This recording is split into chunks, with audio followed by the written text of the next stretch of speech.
നമസ്കാരം എല്ലാ പ്രിയപ്പെട്ട പ്രേക്ഷകർക്കും ഒരു പുതിയ രാവിലെയിലേക്ക് സ്വാഗതം. എല്ലാവർക്കും നല്ലൊരു ദിവസം ആശംസിച്ചുകൊണ്ട് തുടങ്ങുകയാണ്. വളരെ തിരക്കുള്ള ഒരു വാർത്താ ദിനത്തിലേക്കാണ് നമ്മൾ കടക്കാൻ പോകുന്നത്. പ്രേക്ഷകർക്കും വളരെ തിരക്കുള്ള ഒരു ദിവസമായിരിക്കും ഇന്ന്.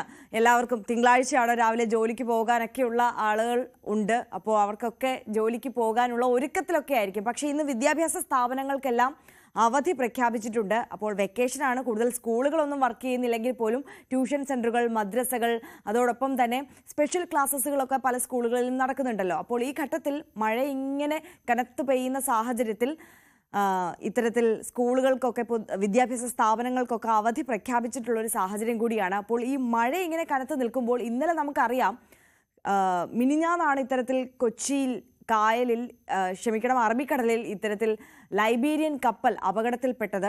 അതിൽ ഉണ്ടായിരുന്ന കണ്ടെയ്നറുകൾ ഈ കാലവർഷം കടുത്തതിനെ തുടർന്ന് പല തീരങ്ങളിലേക്ക്, പ്രത്യേകിച്ച് കൊല്ലം, ആലപ്പുഴ തീരങ്ങളിലേക്ക് ഒഴുകിയെത്തും എന്നുള്ളത് ദുരന്ത നിവാരണ അതോറിറ്റി നേരത്തെ തന്നെ അറിയിച്ചിരുന്നതാണ്. അപ്പോൾ അതുമായി ബന്ധപ്പെട്ടൊരു വാർത്തയിലേക്ക് തന്നെയാണ് നമ്മൾ ആദ്യം കടക്കുന്നത്. കൊല്ലം തീരത്തേക്ക് ഈ കണ്ടെയ്നറുകൾ എത്തിയിട്ടുണ്ട്. 3 കണ്ടെയ്നറുകൾ കൊല്ലം തീരത്ത് എത്തിയിട്ടുണ്ട് എന്നുള്ളതാണ് നമുക്ക് മനസ്സിലാകുന്നത്. ആ വാർത്തയുടെ വിശദാംശങ്ങളിലേക്കാണ് ആദ്യം നമ്മൾ കടക്കുന്നത്.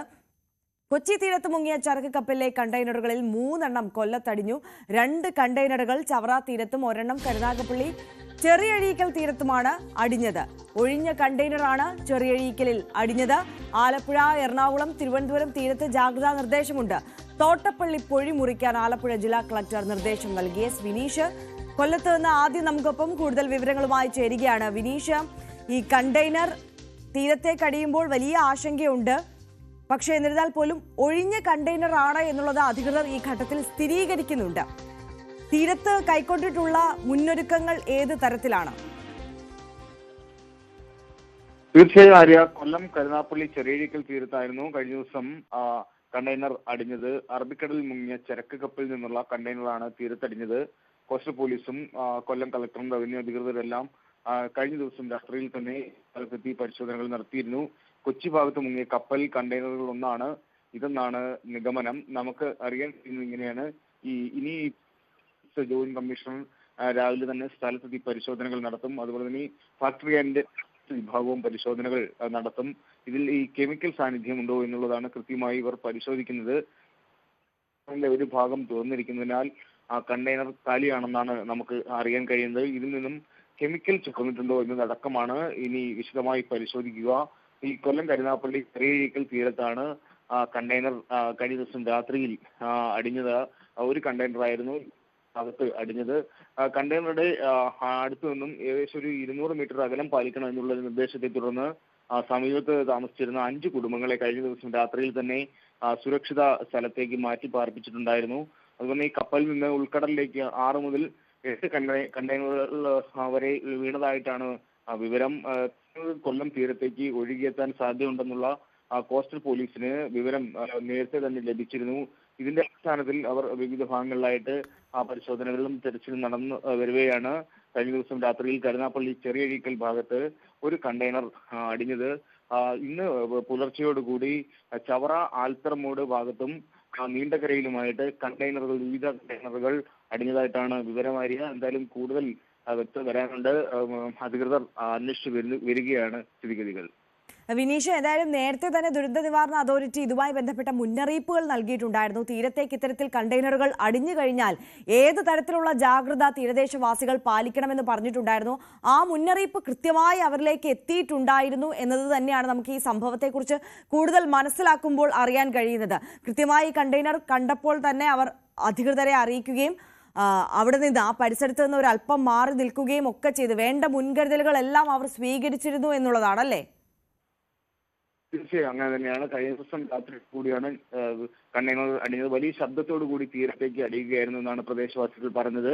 പക്ഷേ നമുക്കറിയാം, പ്രതികൂലമായുള്ള കാലാവസ്ഥയാണ്.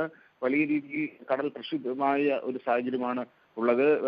സമീപത്ത് നിന്ന് ഉടൻ തന്നെ എല്ലാവരും മാറിയ സാഹചര്യം ഉണ്ടായിരുന്നു. അധികൃതർ വിവരം അറിയിച്ചു. ജില്ലാ കളക്ടർ അടക്കം കൃത്യസമയത്ത് സ്ഥലത്തെത്തുകയും ചെയ്തിരുന്നു. അതുപോലെ തന്നെ പെട്ടെന്ന് ഞാൻ നേരത്തെ സൂചിപ്പിച്ചതുപോലെ തന്നെ 5 പരം കുടുംബങ്ങളാണ് താമസിച്ചിരുന്നത്.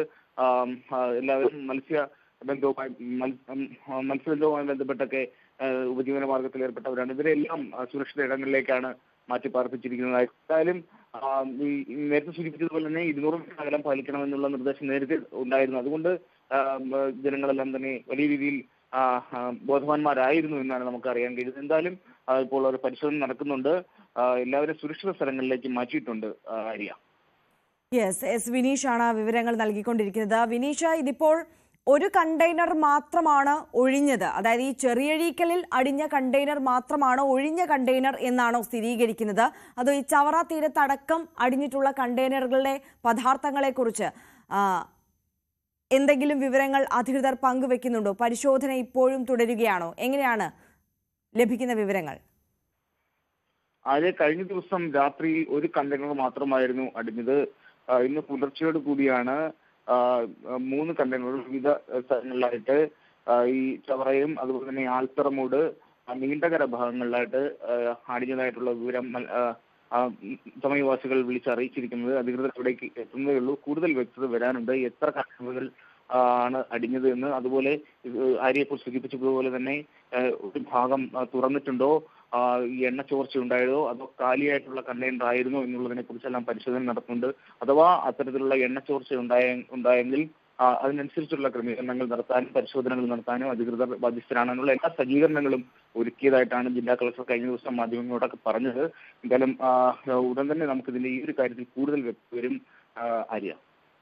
മറൈൻ ഗ്യാസ്, ഓയിൽ അടക്കമുള്ള അപകടകരമായ ഇന്ധനം അടങ്ങിയ കണ്ടെയ്നറുകളാണ് 400-ലധികം കണ്ടെയ്നറുകളായിരുന്നു ലൈബീരിയൻ കപ്പലിൽ ഉണ്ടായിരുന്നത്. വിഴിഞ്ഞത്ത് നിന്ന് കൊച്ചിയിലേക്ക് പോയ കണ്ടെയ്നറാണ് അറബിക്കടലിൽ കൊച്ചി തീരത്തിന് സമീപത്തായി മിനിഞ്ഞാന്ന് ഉച്ചയോടുകൂടി ഇത്തരത്തിൽ അപകടത്തിൽപ്പെടുന്നത്. അടിഭാഗം തകർന്ന് അപകടത്തിൽപ്പെടുകയായിരുന്നു. ആദ്യഘട്ടത്തിൽ ഒരു ദിവസം മുഴുവൻ നീണ്ട പരിശ്രമത്തിൽ ഈ കപ്പലിനെ നിയന്ത്രണ വിധേയമാക്കാനും പൂർവ്വസ്ഥിതിയിലേക്ക് കൊണ്ടുവരാനും ഒക്കെ ശ്രമിച്ചിരുന്നു. പക്ഷേ ആ പരിശ്രമങ്ങളൊക്കെ വിഫലമാക്കിക്കൊണ്ടായിരുന്നു കപ്പൽ പൂർണ്ണമായും ഇന്നലെ ഉച്ചയോടുകൂടി തകർന്ന് മുങ്ങിത്താഴ്ന്നു പോകുന്ന സ്ഥിതി ഉണ്ടായിരുന്നത്. കപ്പലിൽ 24 ജീവനക്കാരായിരുന്നു ഉണ്ടായിരുന്നത്. നമുക്കറിയാവുന്നതാണ്. 24 പേരെയും കോസ്റ്റ് ഗാർഡും നാവികസേനയും സംയുക്തമായി നടത്തിയ രക്ഷാദൌത്യത്തിലൂടെ രക്ഷിച്ച് തീരത്തേക്ക് കൊണ്ടുവന്നിരുന്നു. അത് കഴിഞ്ഞുള്ള ആശങ്കാജനകമായ സാഹചര്യം എന്ന് പറയുന്നത് ഈ കണ്ടെയ്നറുകൾ എല്ലാം കടലിലേക്ക് പതിച്ചു എന്നുള്ളതായിരുന്നു. ഈ കണ്ടെയ്നറുകളിൽ പലതിലും അപകടകരമായ രാസവസ്തുക്കൾ അടങ്ങിയ ഓയിൽ ഉണ്ട് എന്നുള്ളതാണ് ഏറെ ആശങ്കാജനകം. ഇത് വെള്ളവുമായി ചേർന്ന് ഉണ്ടാകുന്ന കെമിക്കൽ റിയാക്ഷൻ ഒരു പക്ഷേ വലിയ പൊട്ടിത്തെറിയിലേക്ക് പോലും കൊണ്ടെത്തിച്ചേക്കാം എന്നുള്ള ആശങ്കയാണ് ബന്ധപ്പെട്ട അധികൃതർ പങ്കുവെക്കുന്നത്. അപ്പോൾ ശക്തമായ കാലവർഷം, കടൽ പ്രക്ഷുബ്ധമായി നിൽക്കുന്ന സാഹചര്യമാണ്. അതുകൊണ്ട് തന്നെ ഈ കാറ്റിന്റെ ഗതിയൊക്കെ അനുസരിച്ച് മനസ്സിലാക്കിക്കൊണ്ട് ദുരന്ത നിവാരണ അതോറിറ്റി നേരത്തെ തന്നെ പറഞ്ഞിട്ടുണ്ടായിരുന്നു, കൊല്ലം, ആലപ്പുഴ തീരങ്ങളിലേക്കാണ് കൂടുതലായും ഈ കണ്ടെയ്നർ എത്താനുള്ള സാധ്യത ഉള്ളത് എന്നുള്ളത്. അവരുടെ നിഗമനം ശരിവെക്കുന്നത് പോലെ തന്നെ ഇപ്പോൾ കണ്ടെയ്നറുകൾ കൊല്ലത്തെ വിവിധ തീരങ്ങളിലേക്ക് എത്തിയിട്ടുണ്ട് എന്നുള്ളതാണ് നമ്മൾ മനസ്സിലാക്കുന്നത്. ചെറിയഴീക്കൽ തീരത്തും കരുനാഗപ്പള്ളിയിൽ അതോടൊപ്പം ചവറ തീരത്തേക്കുമൊക്കെ കണ്ടെയ്നർ എത്തിയിട്ടുണ്ട്. ഇന്നലെ രാത്രിയാണ് ചെറിയഴീക്കൽ തീരത്ത് ആദ്യമായി കണ്ടെയ്നർ തീരദേശവാസികൾ കാണുന്നത്. വലിയൊരു ശബ്ദത്തോടു കൂടിയാണ് അവിടേക്ക് ഈ കണ്ടെയ്നർ പതിച്ചത്. കടൽ ഭിത്തിയിൽ ഇടിച്ചു നിൽക്കുന്ന സാഹചര്യമായിരുന്നു ഉണ്ടായിരുന്നത്. പക്ഷേ ആ കണ്ടെയ്നർ ഒഴിഞ്ഞ കണ്ടെയ്നറാണ് എന്നുള്ളത് അധികൃതർ സ്ഥിരീകരിച്ചു കഴിഞ്ഞു. തീരദേശവാസികളെയൊക്കെ ആ പരിസരത്ത് നിന്ന് മാറ്റുകയും ചെയ്തിട്ടുണ്ട്. വേണ്ട ജാഗ്രത കൈക്കൊണ്ടിട്ടുണ്ട്. മുന്നൊരുക്കങ്ങൾ അവിടെ നടക്കുന്നുണ്ട്. ഇനി ഏത് തരത്തിലാണ് ബാക്കിയുള്ള കണ്ടെയ്നറുകൾ കൂടി കൈകാര്യം ചെയ്യുന്നത് എന്നുള്ളതാണ് നമുക്ക് കണ്ടറിയേണ്ടത്. എന്തായാലും അവിടെ അധികൃതർ എല്ലാവരും എത്തിയിട്ടുണ്ട്. പരിശോധനകളൊക്കെ തുടർന്നുകൊണ്ടും ഇരിക്കുകയാണ്. നമുക്ക് വരും നിമിഷങ്ങളിലൊക്കെ ഈ വാർത്തയുടെ കൂടുതൽ വിശദാംശങ്ങളിലേക്ക് മടങ്ങിയെത്താം. അതിനു മുമ്പ് നമുക്ക് ചുറ്റുപാടുമുള്ള വാർത്തകൾ, വിശദാംശങ്ങൾ കൂടി നോക്കാം. നാട്ടിലെന്തുണ്ട്?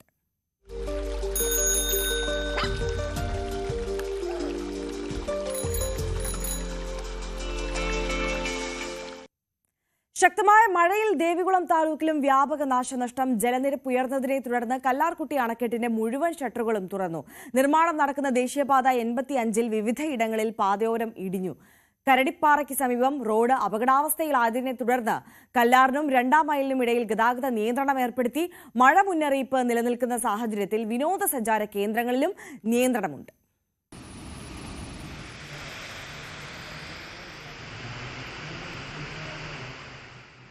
കഴിഞ്ഞ 2 ദിവസമായി ദേവികുളം താലൂക്കിലും പരക്കെ മഴയാണ്.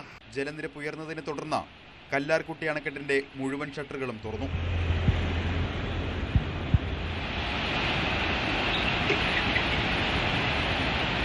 മുതിരപ്പുഴയുടെയും പെരിയാറിന്റെയും കരകളിലുള്ളവർ ജാഗ്രത പാലിക്കണമെന്ന നിർദ്ദേശമുണ്ട്. തോടുകളിലും പുഴകളിലും ജലനിരപ്പ് ഉയർന്നു. കല്ലാർ മാങ്കുളം റോഡിൽ വിവിധയിടങ്ങളിൽ മരം കടപുഴകി. താലൂക്കിന്റെ വിവിധയിടങ്ങളിൽ വൈദ്യുതി ബന്ധം താറുമാറായിട്ടുണ്ട്. നിർമ്മാണം നടക്കുന്ന ദേശീയപാത 85-ൽ വിവിധയിടങ്ങളിൽ പാതയോരം ഇടിഞ്ഞു. കരടിപ്പാറയ്ക്ക് സമീപം റോഡ് അപകടാവസ്ഥയിലായതിനെ തുടർന്ന് കല്ലാറിനും 2-ാം മൈലിനുമിടയിൽ ഗതാഗത നിയന്ത്രണം ഏർപ്പെടുത്തി. നേര്യമംഗലം വനമേഖലയിലടക്കം മണ്ണിടിച്ചിൽ ഭീഷണി നിലനിൽക്കുന്നുണ്ട്. മഴ മുന്നറിയിപ്പ് നിലനിൽക്കുന്ന സാഹചര്യത്തിൽ വിനോദസഞ്ചാര കേന്ദ്രങ്ങളിൽ നിയന്ത്രണമുണ്ട്. വരും ദിവസങ്ങളിലും ജില്ലയിൽ ശക്തമായ മഴ മുന്നറിയിപ്പ് നിലനിൽക്കുന്ന സാഹചര്യത്തിൽ താലൂക്ക് പരിധിയിലും പ്രാദേശിക ഭരണകൂടങ്ങളടക്കം ജാഗ്രത പുലർത്തിപ്പോരുന്നുണ്ട്. ന്യൂസ് 18 ഇടുക്കി. ശക്തമായ മഴയെ തുടർന്ന് കൊല്ലം ഇളമാട് വീടിന്റെ മേൽക്കൂര തകർന്നു വീണു. തേവന്നൂർ സ്വദേശിനി ചിന്നമ്മയുടെ വീടിന്റെ മേൽക്കൂരയാണ് തകർന്നു വീണത്. ചിന്നമ്മയുടെ മൂത്ത മകൾ വീടിന് ഉള്ളിലുണ്ടായിരുന്നു. പരിക്കേൽക്കാതെ രക്ഷപ്പെട്ടു. കഴിഞ്ഞ ദിവസം പുലർച്ചെയായിരുന്നു ഈ സംഭവം.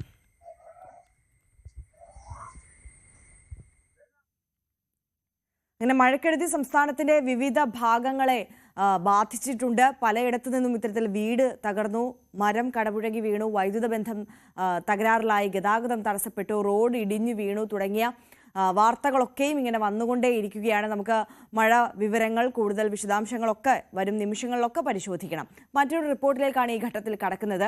കുടുംബശ്രീ സംസ്ഥാന കലോത്സവത്തിന് ഇന്ന് കോട്ടയത്ത് തുടക്കമാകും. അതിരമ്പുഴയിൽ 3 ദിവസങ്ങളിലായി നടക്കുന്ന കലാമേളയിൽ 49 ഇനങ്ങളിലായി 3500 വനിതകൾ മാറ്റുരയ്ക്കും. മന്ത്രി വി എൻ വാസവൻ കലാമേള ഉദ്ഘാടനം ചെയ്യും. ഇത് 6ാം വർഷമാണ് കുടുംബശ്രീ സംസ്ഥാന തലത്തിൽ കലോത്സവം നടത്തുന്നത്. അരങ്ങ് 2025 എന്ന പേരിൽ 28 വരെ അതിരമ്പുഴയിലാണ് കലോത്സവം. 33 സ്റ്റേജ് ഇനങ്ങളും 16 സ്റ്റേജ് ഇതര ഇനങ്ങളും ഉൾപ്പെടെ ആകെ 49 വിഭാഗങ്ങളിലായി 3500ഓളം കലാപ്രതിഭകളാണ് മാറ്റുരയ്ക്കുന്നത്. ഇതിലൊരു പ്രത്യേകത എന്നുള്ളത്, നമുക്ക് കുടുംബശ്രീ അംഗങ്ങളല്ലാതെ തന്നെ 40 വയസ്സ് വരെ പ്രായമുള്ള 18-നും 40-നും ഇടയിൽ പ്രായമുള്ള ഓക്സിലറി ഗ്രൂപ്പിലുള്ള വനിതകളുണ്ട്. ഇവരുടെ മത്സരവും അതുപോലെ തന്നെ കുടുംബശ്രീ അംഗങ്ങളുടെ മത്സരവും രണ്ടായിട്ടാണ്. സീനിയർ ജൂനിയർ എന്ന രീതിയിലാണ് നമ്മൾ നടത്തുന്നത്. 40 വയസ്സ് വരെയുള്ളവരുടെ ജൂനിയർ ലെവലിലും 40 വയസ്സിന് മുകളിലുള്ള വനിതകളുടെ മത്സരം സീനിയർ തലത്തിലുമായിട്ടാണ് നടത്തുന്നത്. പ്രായഭേദമില്ലാതെ അംഗങ്ങൾക്ക് മത്സരിക്കാം. Athirampuzha saint Mary's parish hall, saint Aloysius school, saint Mary's school, Vishwamatha auditorium എന്നിവിടങ്ങളിലായി 14 വേദികളിലാണ് മത്സരങ്ങൾ ഒരുക്കിയിരിക്കുന്നത്. രാവിലെ 9 മുതൽ രാത്രി 10 വരെയാണ് മത്സരങ്ങൾ. മന്ത്രി വി എൻ വാസവൻ കലാമേളയുടെ ഉദ്ഘാടനം നിർവഹിക്കും. ന്യൂസ് 18 കോട്ടയം. വടക്കൻ കേരളത്തിലെ പ്രശസ്ത ക്ഷേത്രമായ മടിയൻ കുലോം കലശ ഉത്സവത്തിന് ഒരുക്കങ്ങളായി. ഇതിനു മുന്നോടിയായി പൂക്കാർ സംഘങ്ങൾ പൂക്കൾ ശേഖരിച്ച് കളരിയിൽ തിരിച്ചെത്തി.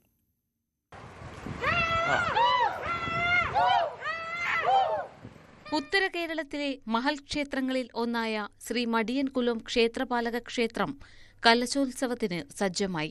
കലശോത്സവത്തിനാവശ്യമായ പൂക്കൾ കൊണ്ടുവരാനായി പൂക്കാർ സംഘം പുറപ്പെട്ടു.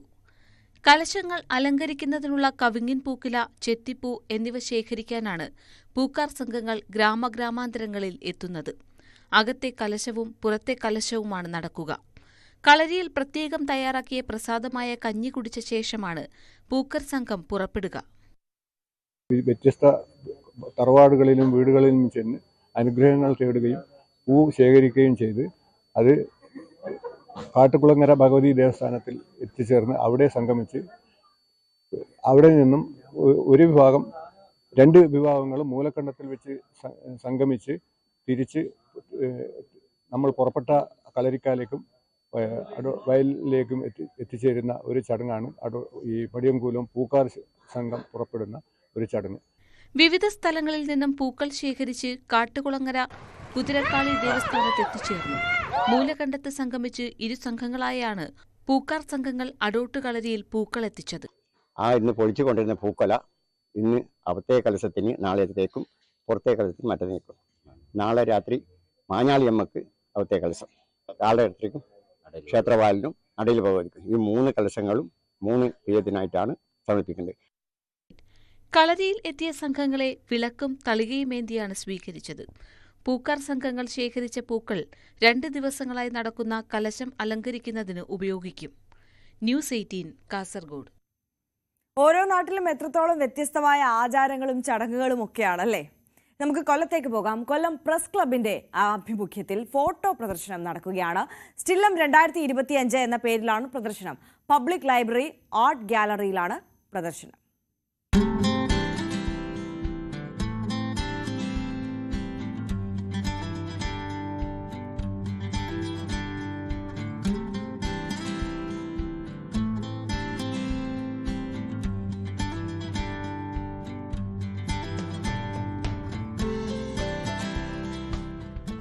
ഫോട്ടോഗ്രാഫർമാരുടെ 50ഓളം ചിത്രങ്ങൾ ഉൾപ്പെടുത്തിയതാണ് പ്രദർശനം. IRELന്റെ സഹകരണത്തോടുകൂടിയാണ് 3 ദിവസം നീണ്ടുനിന്ന പ്രദർശനം അടൂർ ഗോപാലകൃഷ്ണൻ ഉദ്ഘാടനം ചെയ്തു.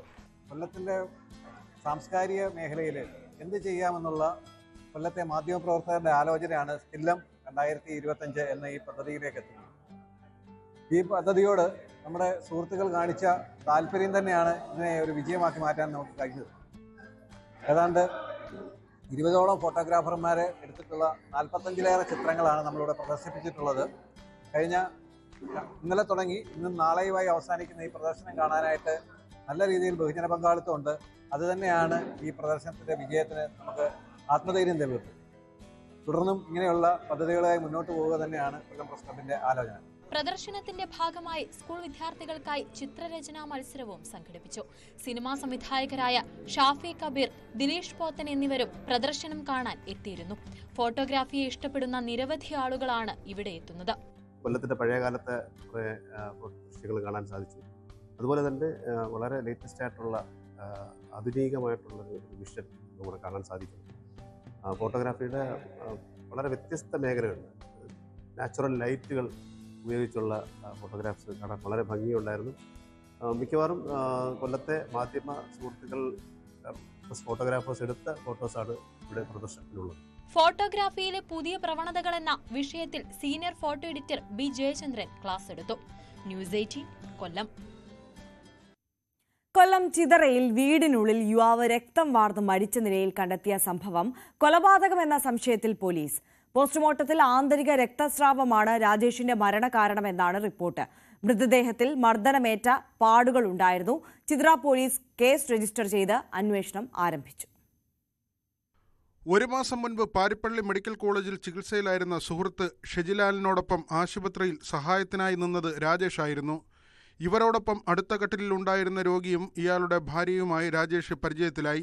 2 രോഗികളെയും തിരുവനന്തപുരം മെഡിക്കൽ കോളേജിലേക്ക് മാറ്റിയിരുന്നു. അവിടെ വെച്ച് യുവതിയുടെ ഭർത്താവ് മരിച്ചതോടെ സഹായത്തിനായി രാജേഷും ഒപ്പം കൂടി. മൃതദേഹം യുവതിയുടെ വീട്ടിലെത്തിക്കുന്നതിനും മരണാനന്തര ചടങ്ങുകൾക്കുമെല്ലാം രാജേഷ് പങ്കെടുത്തിരുന്നു. യുവതിയുടെ വീട്ടിലെ സ്ഥിരം സന്ദർശകനായി മാറിയ രാജേഷ് പിന്നീട് താൻ ഒറ്റയ്ക്ക് താമസിച്ചിരുന്ന വീട്ടിലേക്ക് കൂടെ കൊണ്ടുവന്ന് താമസിപ്പിച്ചു. കഴിഞ്ഞ ബുധനാഴ്ച രാത്രി 11:30 പാരിപ്പള്ളിയിലെ യുവതിയുടെ വീട്ടിലേക്ക് ബന്ധുക്കൾ വിളിച്ചതോടെ ഇരുവരും പോയി. 2 ദിവസം കഴിഞ്ഞ് വൈകിട്ട് 4 മണിയോടെ രാജേഷ് വീട്ടിൽ മരിച്ചു കിടക്കുന്നതാണ് പിന്നീട് ബന്ധുക്കൾ കാണുന്നത്. സംഭവത്തിൽ ദുരൂഹത ആരോപിച്ച് ബന്ധുക്കൾ പരാതി നൽകുകയും ചെയ്തു. അവന്റെ റൂമിന്റെ അവിടെ ചെന്നപ്പോൾ ജനൽ തുറന്നു കിടക്കുന്നുണ്ട്. ജനലിനകത്തൊരു കൈലിയും കെട്ടിയിട്ടിട്ടുണ്ട്. ഞാൻ അങ്ങനെ ആ കൈലി മാറ്റി നോക്കിയപ്പോഴാണ് ഇവൻ കാല് രണ്ടും പൊക്കി കൈയും ബേക്കിലോട്ട് കെട്ടി കിടക്കുന്നതാണ്. ഞാൻ അവിടെ കിടന്ന് എല്ലാവരെയും വിളിച്ച്, അപ്പോൾ ജ്യേഷ്ഠച്ചാരൊക്കെ ഇപ്പുറത്താണ് താമസം. അങ്ങനെ അവരെ എല്ലാവരെയും വിളിച്ച് അവരെല്ലാവരും ഓടി വന്നു. അപ്പോഴത്തേക്ക് തന്നെ ഞാൻ പോലീസ് സ്റ്റേഷനിലും അറിയിച്ചു.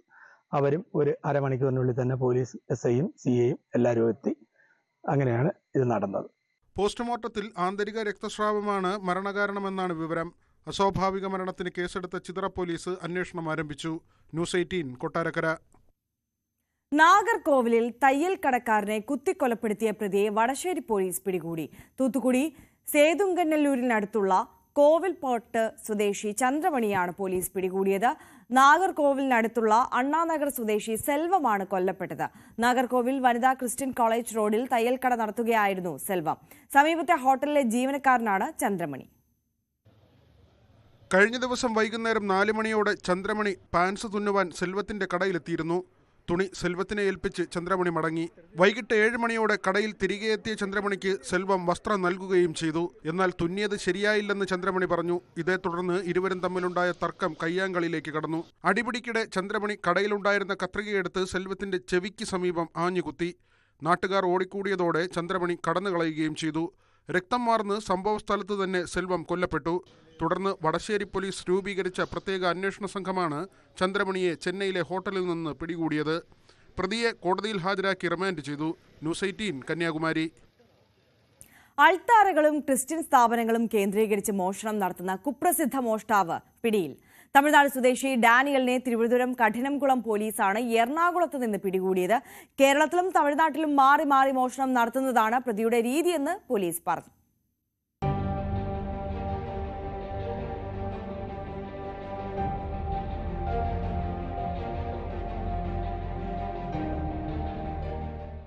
തമിഴ്നാട് നാഗർകോവിൽ സുനാമി കോളനിയിലെ ഡാനിയലാണ് കഠിനംകുളം പോലീസിന്റെ പിടിയിലായത്. എറണാകുളത്തെ ലോഡ്ജിൽ ഒളിവിൽ താമസിച്ചവരെ പോലീസ് സാഹസികമായാണ് അറസ്റ്റ് ചെയ്തത്. കഴിഞ്ഞ ജനുവരിയിൽ കഠിനംകുളം വെട്ടുതുറയിലെ കോൺവെന്റിൽ മോഷണം നടത്തിയ കേസിലാണ് ഇയാളെ പോലീസ് അറസ്റ്റ് ചെയ്തത്. കന്യാസ്ത്രീ മഠമായ സെന്റ് ആന്റണീസ് കോൺവെന്റിലും കവർച്ച നടത്തിയിരുന്നു. 2 മൊബൈൽ ഫോണുകളും സ്മാർട്ട് വാച്ചും 10,000 രൂപയുമാണ് പ്രതി മഠത്തിൽ നിന്നും കവർന്നത്. വെളുപ്പിന് 5:30 കന്യാസ്ത്രീകൾ പള്ളിയിൽ പോയ സമയം മനസ്സിലാക്കിയായിരുന്നു മോഷണം. കോൺവെന്റിന്റെ ജനാലയ്ക്ക് സമീപം സൂക്ഷിച്ചിരുന്ന താക്കോൽ കൈക്കലാക്കിയ ശേഷമാണ് മോഷണം നടത്തിയത്.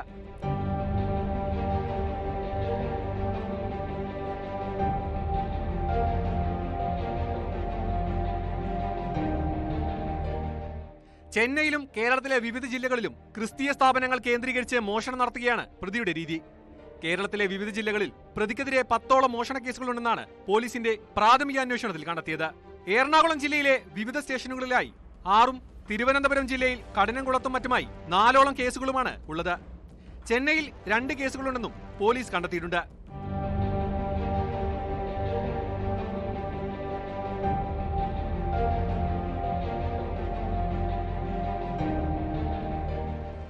ന്യൂസ് 18 നെയ്യാറ്റിങ്കര.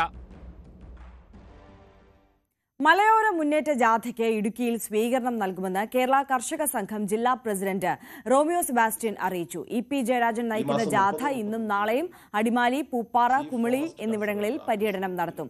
വന്യജീവി ആക്രമണങ്ങൾ തുടരുമ്പോഴും കേന്ദ്ര വനം വന്യജീവി നിയമങ്ങൾ പരിഷ്കരിക്കുവാൻ കേന്ദ്ര സർക്കാർ തയ്യാറാകുന്നില്ല എന്നാണ് ആരോപണം.